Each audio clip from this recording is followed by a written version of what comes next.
Carl and his wife Olivia had dinner. They ate the same dishes: French fries, some fish, and vegetable salad. Half an hour later, Carl felt unwell and called the ambulance. But when specialists arrived, he was already unconscious. The man was immediately taken to a hospital. Luckily, doctors had enough time to save him. When they figured out what was wrong with Carl, everyone was shocked. The man had been poisoned. But how could it happen? He and his wife ate the same dishes, but Olivia was perfectly fine. Even more surprising, the next day, the police arrested the woman for trying to poison her husband. How come?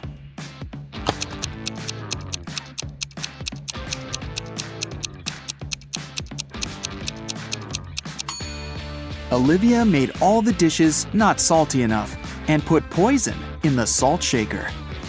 Peter graduated from the police academy and began to work as a trainee detective. 1 week after the guy started his new job, he already had the first tricky case on his hands. One of his colleagues was investigating a series of crimes connected with smuggling. She was close to solving the case, but several days ago, the woman disappeared.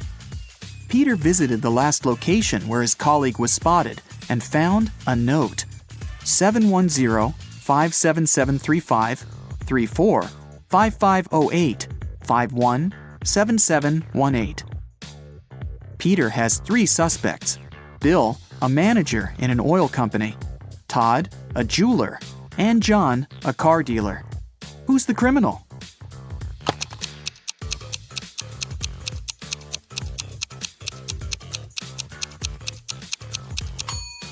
Peter has managed to prove he deserves his detective badge. The guy turned the message upside down and tried to read it that way. Surprisingly, the letters made rather legible words. Bill is boss. He sells oil. Something went wrong in a super-secret laboratory. There was a leak of a newly developed experimental chemical, and it made several plants and animals mutate in the blink of an eye. Scientists ended up locked in one room with the vicious monsters. One of the researchers managed to figure out how they could get out of this dire situation, but the substance they needed was in another part of the laboratory. The scientists could get there through one of 3 corridors. The first was guarded by fire-breathing crocodiles. Hey, it was an experimental laboratory after all. The second corridor was filled with meat-eating sunflowers with extra sharp teeth. And the third passage was swarming with venomous bees. Which one should the scientists choose?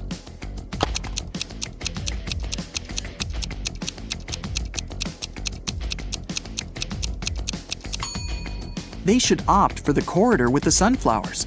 Those are plants, and however scary they are, they can't move. Terry and Alice fell in love and started going out, but the woman's best friend Sarah was jealous of their relationship.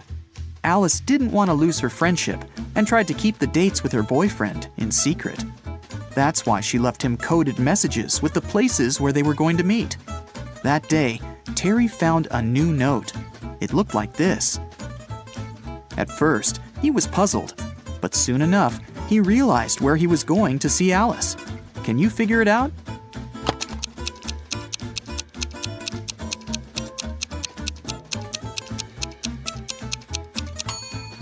Alice told Terry to meet her at the street corner.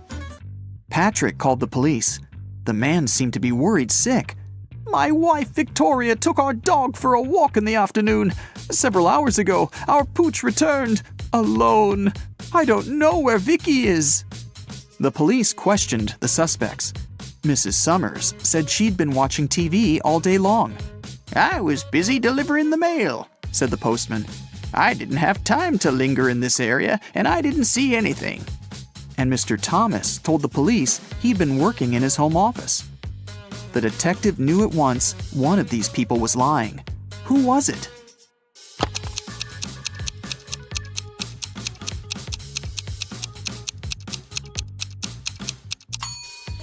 It was the postman.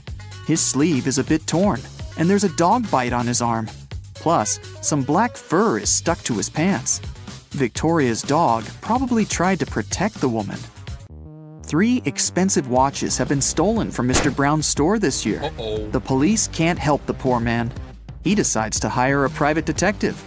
When Laura arrives, she immediately asks for the CCTV footage from January to December. After watching it, she tells the store owner who the thief is. What has she noticed in the video?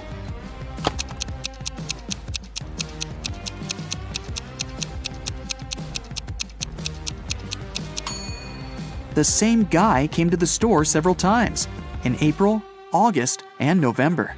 And every time, he has a cast on his arm. But no broken bone would need 8 months to heal. Joe had a friend, Randy, who never answered questions directly. Once, Joe sent Randy a message, inviting him to join their common friends in a cafe. Randy's answer was kinda weird. "Sorry, no money. Job in job." Luckily, Joe knew his friend well enough to understand what he meant. But can you figure it out?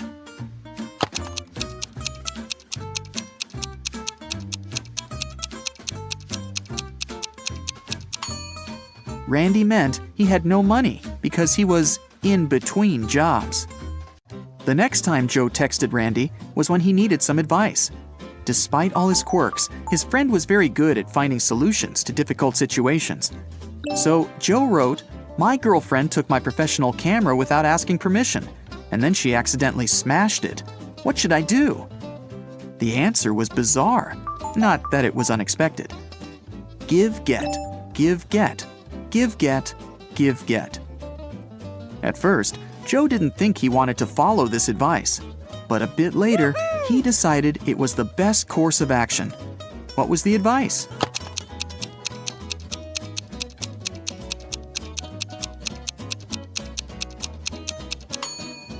Forgive and forget. Dylan was an extremely popular guy in his office. Tall, handsome, funny, and friendly. But there was one thing that made certain people dislike him. The man had a new girlfriend every month. That Friday, Dylan came to work happier than he'd ever felt. He finally bought the car of his dreams. At lunchtime, he went to the parking lot to check in on his new toy. Oh no! His car was a mess, scratched and covered in paint. Dylan went pale and called security. He had 3 suspects, all of them his exes. Andrea said she didn't even know Dylan had got a new car. Catherine answered she'd been preparing a report for their boss and hadn't left her desk. And Mila told the guy she'd forgiven him long ago. Who ruined Dylan's car?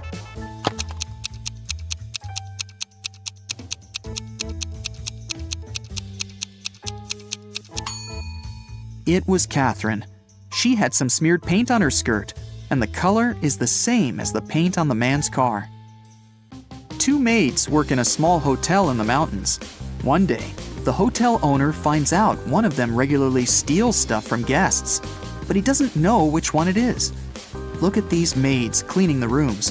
Can you help the owner understand who's guilty?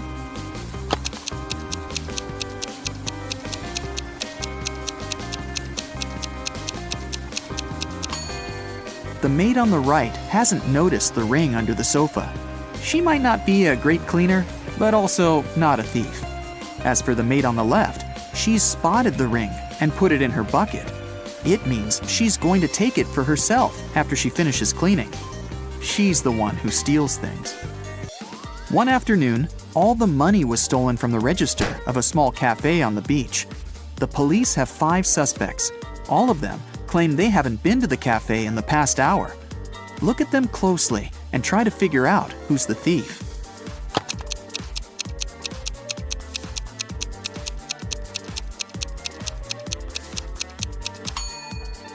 It's the guy with a cocktail in his hand.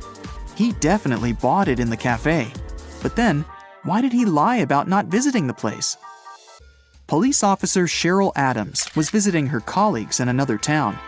She was walking along the river, taking pictures to send to her husband, when a man crashed into her. They both fell to the ground. After helping Cheryl to her feet, the man started to apologize. It turned out someone had stolen his wallet, and he was trying to catch the thief. "I was painting my boat, and my wallet was lying next to me. But then I got distracted, just for a moment. But when I turned back, the wallet wasn't there anymore." Cheryl understood the thief couldn't have gone far. She pulled the man to the nearby pier. There were 4 people there. After looking at them closely, the police officer knew who the thief was. Now it's your turn to figure it out.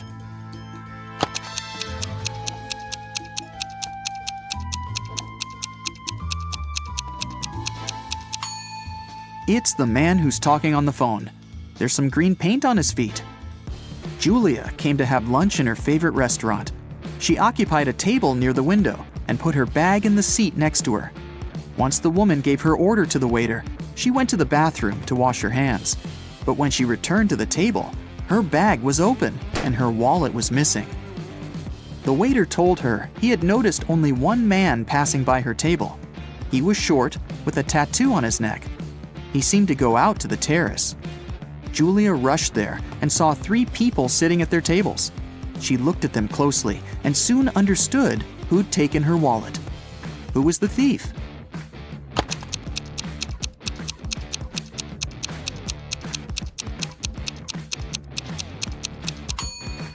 It's the young woman on the right. You can see a wig and some men's clothing in her bag. Plus, she's wearing a turtleneck to cover her tattoo. You open your eyes and find yourself handcuffed in a small, dark room. Your sister is not with you, although you clearly remember walking outside together in the rain. Well, it seems you were kidnapped and now have to get out. You have to solve some riddles to escape, and each time you'll have 10 seconds to think. Are you ready? First, how about getting rid of these handcuffs? You turn around and see 3 buttons on the wall. A red one, a yellow one, and a green one. One of them will set you free. But if you choose the wrong button, sirens will sound. But, lucky you, there's a note on the wall saying TDUNORTEB. Decide which button you should press.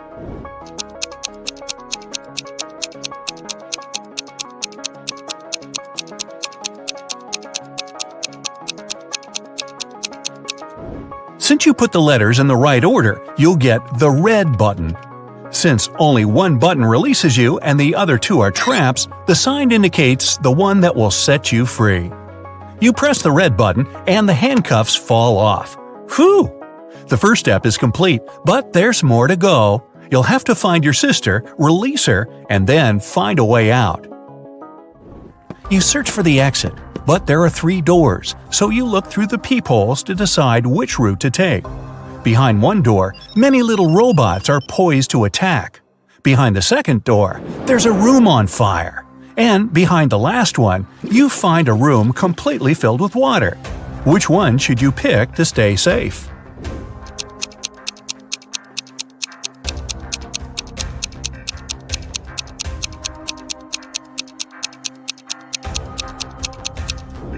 The first one. Although there are robots, they're still super small and probably can't cause you much harm. Well, at least definitely less than the fire or water. So you take a deep breath and with your heart skipping a beat, you enter the first room. The robots attack you, but the first one has a giant red button you step on and it turns them off. The second one you kick really hard and it smashes, hitting the wall. Half a minute later, you're already outside the room, safe and sound, all body parts intact. Success! But what if the robot sent a signal to the people who kidnapped you? You have to hurry. You move forward, crossing the corridor, and here it is again. 3 doors, and you have to decide which one to pick. Think carefully for 10 seconds. It can save you a ton of time if you go the right way from the very beginning. So, which way should you go?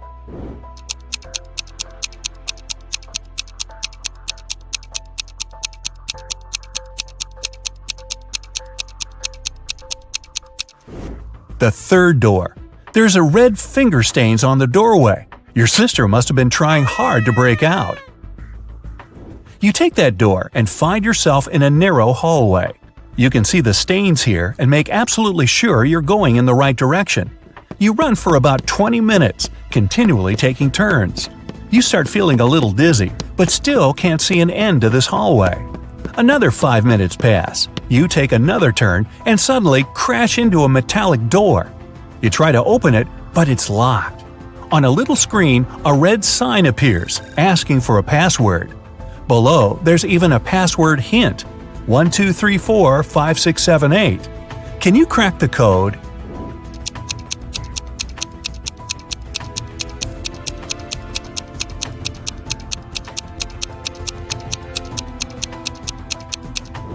There are 17 spaces. After reading the number out loud slowly, you get it. You type number 2, then number 4 3 times, 5 6s, and 7 8s. The light changes to green, and the door is unlocked. You're in a long and gloomy metal corridor. You want to run, but you force yourself to stay quiet. You're getting close, and you're trying to be as careful and silent as possible.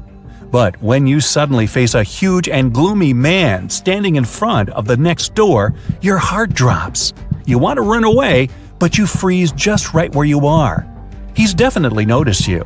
You stand speechless, expecting him to grab and handcuff you or knock you unconscious. But instead, he asks, "Where are you going?" You don't know why, but you tell the truth. "I want to find my sister. She's 17, blonde." "Ah, I've seen her," the man says. "She's in this room. They always ignore me and never want to solve my riddles. If you solve one of my riddles, I'll let you go." You feel such a relief that you can only nod in response. What comes once in a minute, twice in a moment, but never in 1,000 years?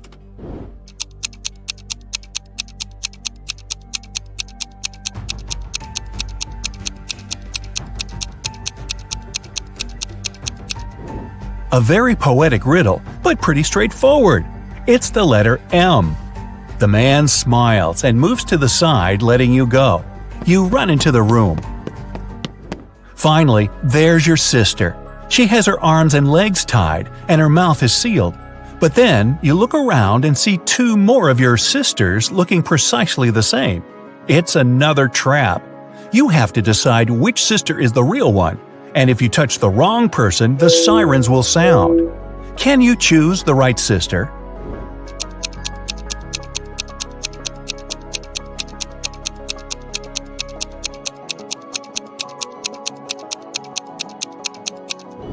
Before your sister was kidnapped, you were outside in the rain together. Your sister is the one with the smeared mascara. You reach the girl right in front of you, and the look of relief on her face immediately proves you made the right choice. You untie her hands and legs, unseal her mouth, and she gives you a hug. You grab her hand and you leave the room together. But here's the riddle man again, and you'll have to solve another one of his riddles. Well, now you have 2 brains instead of 1. Ready? When you take the whole from me, there's still some left. What am I?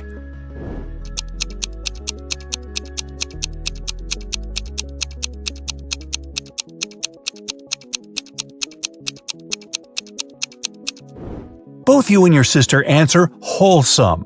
The man smiles again and lets you go. Now you have to find the exit, and you have no idea where to go. You randomly take turns, and in the end, you get lost in the building's labyrinth. After half an hour of wandering around, you realize that you've been going around in circles. You admit that you're lost and can't find a way out. Suddenly, from each of the 3 directions before you, a man appears. Each man says he was kidnapped too, but escaped and will show you the exit, while the other 2 men are guardians and will lead you back to your kidnappers. Who should you trust?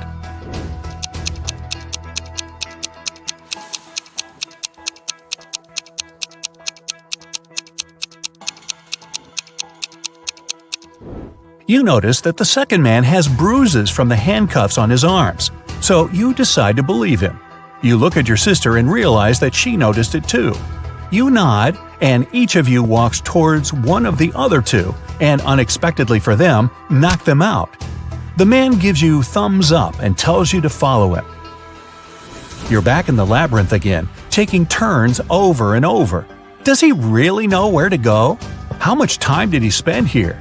You even start worrying if you made the right choice, but then you bump into a massive metal door. To open it, you need to enter the password. But lucky you, there's a hint again. The note is saying 5th of March, 1st of October, 2nd of April, 4th of November. That's why the man was wandering around looking for someone. He couldn't crack the code. Can you?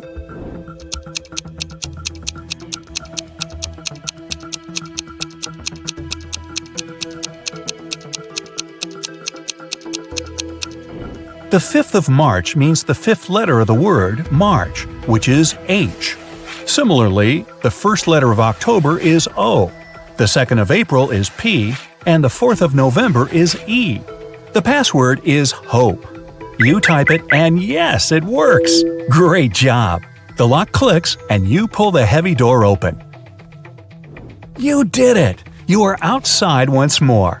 It's early morning, so you spent the whole night inside. But wait, can you hear it? Footsteps! They're after you, and you have to run to a safe place immediately. There are 3 ways. On the left, there's a dark forest. Straight, there's a city. And on the right, a lake. Which way will you choose?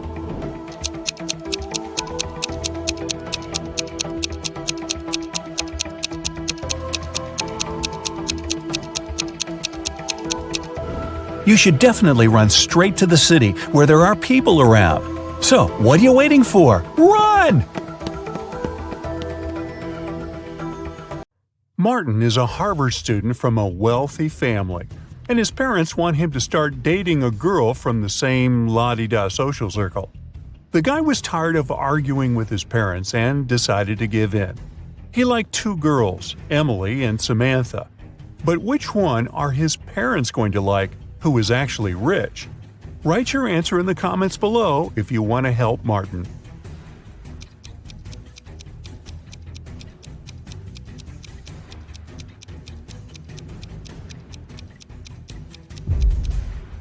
At first sight, the girl on the left, Emily, seems to have more money, but the jacket she is buying at a boutique is fake because the name of the brand is written incorrectly. As for the girl on the right, Samantha, she's wearing real designer clothes, even though she's just doing homework. If a girl's financial status is important to Martin and his parents, he should pick Samantha. Look at these 2 girls and their fridges and comment below which of the sisters is now rich.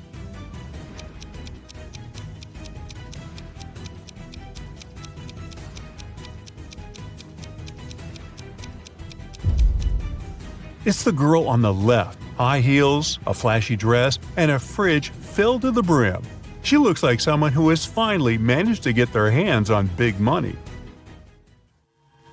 Thomas is an undercover detective, secretly visiting suspects, trying to figure out who has stolen a large sum of money. Today he has dined in 2 different houses with 2 different families. The first family treated him to several pizzas with various yummy toppings. The other offered him a steak and grilled vegetables. Now Thomas is a bit confused, because all the food is delicious and quite expensive. Can you help the detective figure out which family has more money?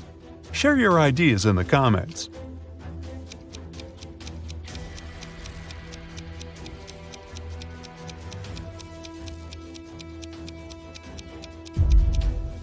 Well, no matter how tasty the pizzas are, they're still cheaper than large pieces of meat.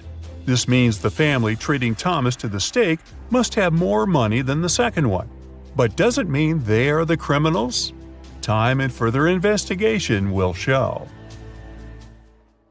Due to a technical issue, 2 families were given the same seats on a plane flying to France. An airline company worker offered one of the families to upgrade to business class, but it would cost a pretty penny. Which family is rich enough to pay the necessary sum? Comment below.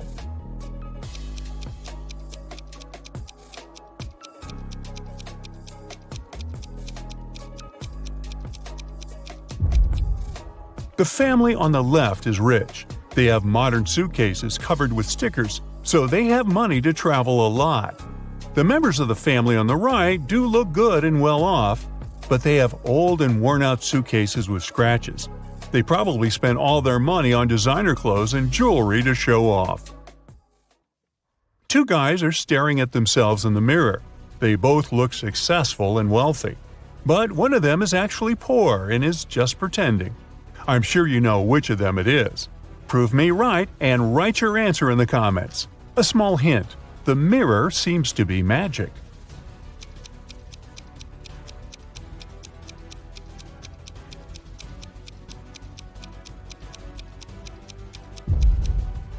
The guy in a blue shirt is actually far from successful. In the mirror, he looks like a rich businessman, but pay attention to his real-life clothes. They're old, and there's even a little hole in his shirt. He must be quite poor.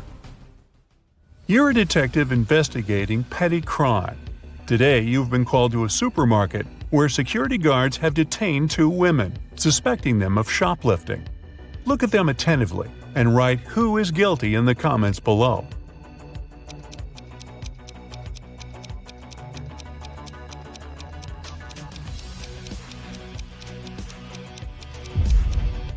It's the woman on the left.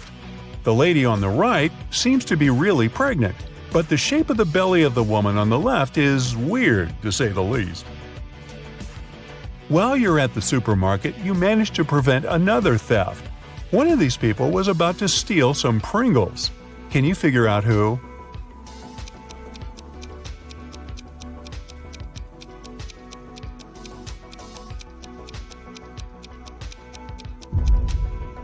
It's this young lady. Look at her palm-like ponytail. Very strange shape for such a hairstyle. There must be a pack of Pringles hidden inside. But if you disagree, make sure you write your version in the comments. Now look at these girls. They've been captured and locked in a basement. All of them have their hands tied. But one of them has more chances to escape than the others. If you've figured out which of them it is, don't hesitate and share your answer in the comments.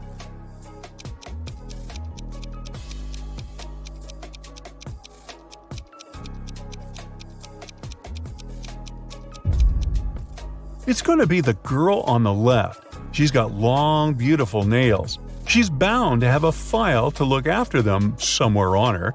It can help her cut the rope. One of these people on the train is hiding some treasure. Can you spot who it is faster than other Brightside detectives? Let's check. Write your answer in the comments as fast as possible.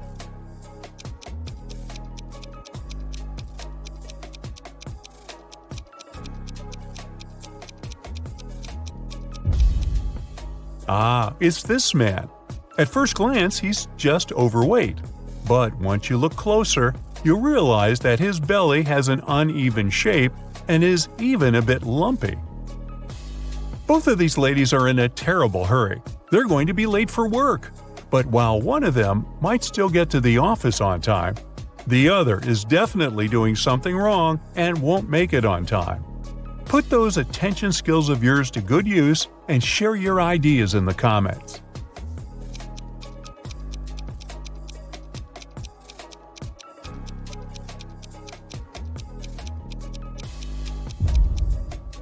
The first lady is bound to be late for work. She's trying to style her hair, but the tool she is using is unplugged. Look at these dishes very closely. Do you think any of them isn't safe to eat? Comment below. Let's compare the answers.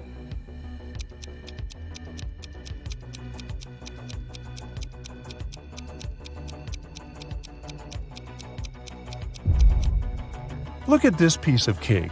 There's a spider on it. And is it spinning a tiny web? I wouldn't eat that dessert if I were you. Now, we've got these people who look pretty normal and all, but one of them is actually from the future. If you can figure out who it is and write your answer, you might save the planet.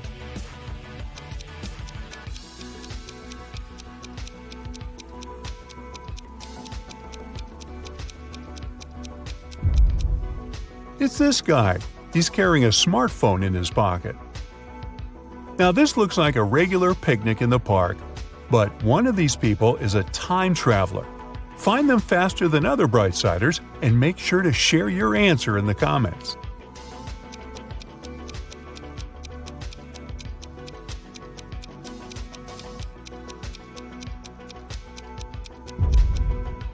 It's the guy with a USB port in his arm. We don't have those yet, that's for sure. 3 people were stopped at the security check at an international airport. They were suspected of smuggling different valuables out of the country. The first man was heading for a beach resort. In his suitcase, there were lots of things people usually take to the seaside: an umbrella, a pair of sunglasses, sunscreen, and a beach towel. The second guy had a cage with 3 colorful birds and a pet carrier with a family of hamsters. He had all the necessary papers. The third man was traveling for business. In his bag, he had a suit, some documents, a toothbrush and toothpaste, and a bottle of very expensive shampoo. Now, we can only rely on your expertise and sharp eye. So tell us, who's the smuggler?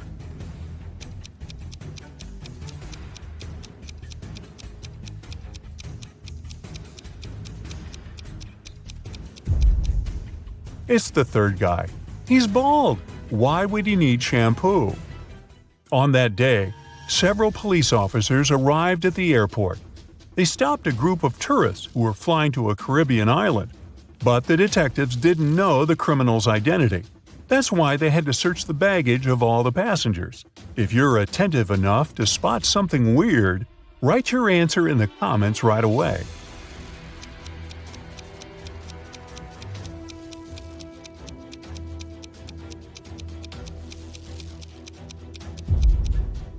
Aha! It's the young woman on the left. If she was really going on a package tour to a hot place, why would she need a winter jacket? Ken went rollerblading on Sunset Avenue when he tripped over a rock. He fell down and hurt his head. It started bleeding, so the ambulance took him to the nearest doctor. As soon as Ken was allowed to have visitors, 3 ladies came inside his room saying they were Barbie. They looked pretty, so Ken got really confused. Take a look at the 3 women that say they are Barbie and see if you can figure out which one is telling the truth.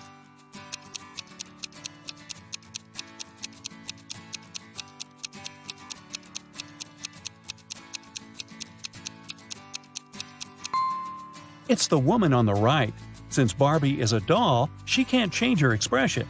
If you look attentively, you'll see that the first woman is blinking, and the second woman has a wink on her face. This leaves us with the last woman, which is the one and only Barbie.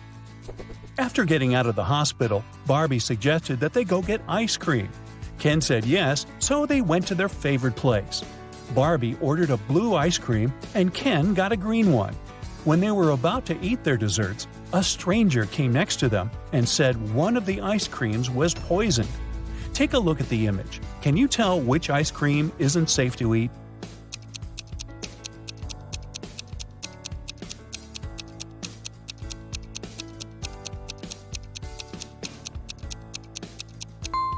It's Ken's ice cream. Sure, it was originally green, but there's a strange smoke coming out of it. It's probably a reaction to the poison. Yikes! Sure looks like someone's after him, huh? One lovely morning, Barbie was driving to work when her sight suddenly went black. She woke up in an empty warehouse. There was nothing but 4 doors in front of her. She heard very loud noises, like there was a monster approaching. She felt like she needed to escape quickly, otherwise she would turn into the monster's dinner.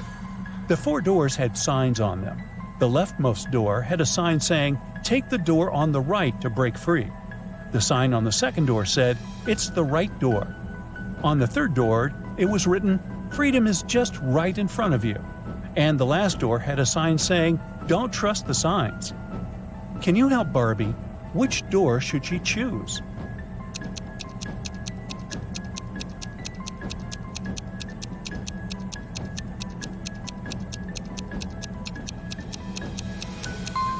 Well, there's a bit of wordplay here. Let's see why. While the first door says to take the door on the right, the second one says it's the right door. It doesn't say if it's the correct door, but the right door, as in the door on the right. The third door says freedom is just right in front of you. That just doesn't make any sense, does it? You can interpret that it's pointing to the door just on Barbie's right, and that is it. She should choose the last door. It says not to trust the other signs, but it doesn't say that they are false, does it? Marjorie is the owner of an organic farm. One morning she walked inside the barn and found all of last week's production of apple juice shattered on the floor. She was devastated. This was going to cost her a fortune. She asked her employees to clean it up. Meanwhile, she took the time to interrogate them. Sean, the farm's volunteer, said that he had put all of the apple juice bottles on the shelf before heading home. He said everything seemed fine until then. Becca said she had gone home earlier than usual because she wasn't feeling well. She said she hadn't even gone inside the barn all day. Tom said he had spent the day painting the fence and also hadn't visited the barn. Can you tell who is lying?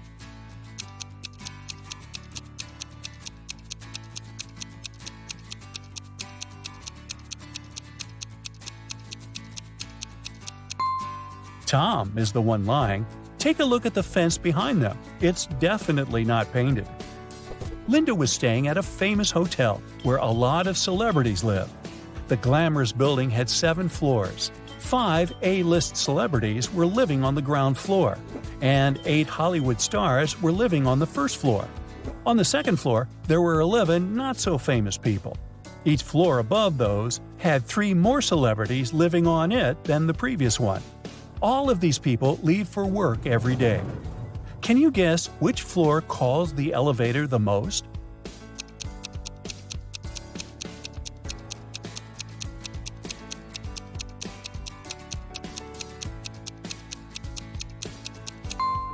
This is a tricky one.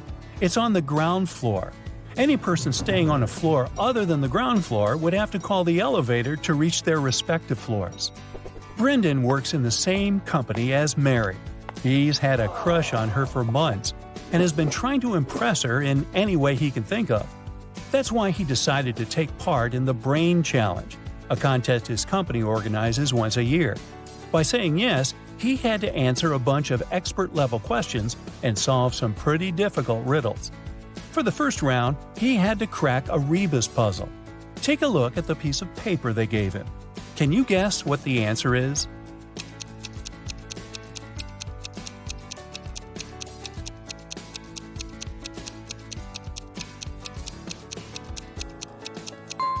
The answer was broken promises. Ooh, nice. For the next round, they took Brendan to a room full of random stuff. His task was to find a specific object. As a clue, they gave him a piece of paper that said, "What goes up when the rain goes down?" Look around and help Brendan find the object.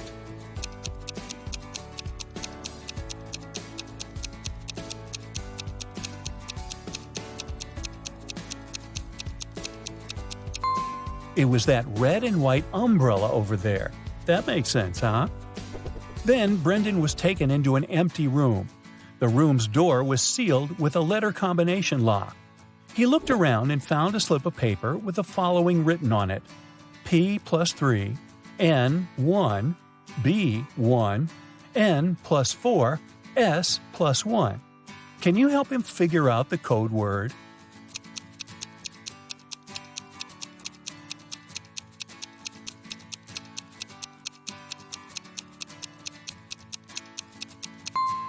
It took Brendan a while to figure it out, but he was able to crack it. The code word was SMART. The key to this riddle was hidden in the alphabet. Let's see how it works. P plus its 3 following letters is S. N, 1 letter is M, and so on. For the final round, Brendan had to solve an AI riddle. If he answered it correctly, he would win the contest's main prize and probably Amy's heart.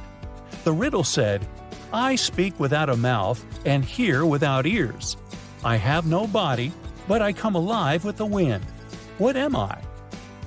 Can you guess what Brendan answered?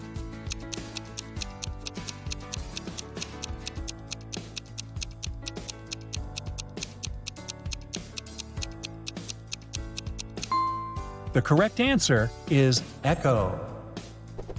Dave, a chief police officer, received a call late one night. Mrs. Brown, a famous chemist from UKC, went missing from her lab. Dave spent a few hours searching her lab and found a note with random numbers. It didn't look like a study she had been doing, so Dave guessed it must be a clue about where she was. The note read 26, 3, 58, 28, 27, 57, 16. Based on the note, Dave managed to find where Mrs. Brown was. He found the culprits, arrested them all, and freed the scientist. Can you guess what was written on the encrypted note and how he understood it?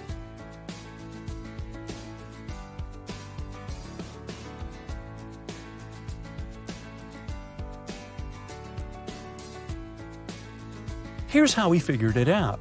Each number on the note corresponded to an element in the periodic table. So the element that corresponded to the number 26 is Fe, iron. The number 3 is Li, lithium.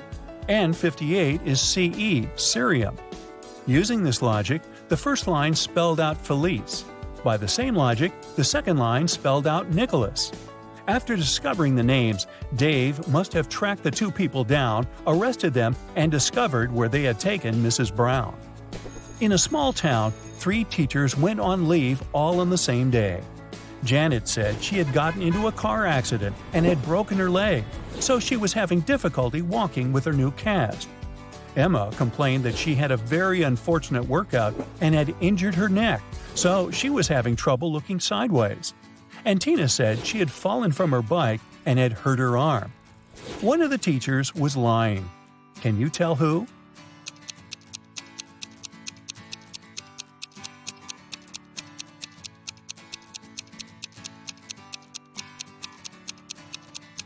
It was Janet. She claimed she was having difficulty walking with her cast, but she didn't even have crutches. She must be the one lying.